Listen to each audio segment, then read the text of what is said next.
Hello mga ka-viewers, magandang hapon. Meron lang akong ipiplex. Ito yung yung basela na tawag nila dito na pagkain namin ngayon.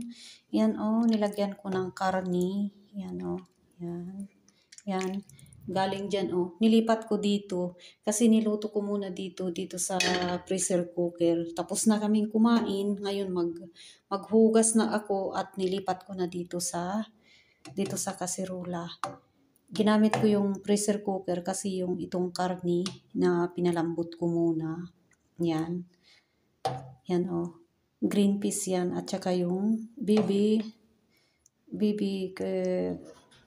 baby carrots yan Ito na yung na natira naming pagkain ngayon. At saka syempre with rice na may vermicelli. Yan Yan.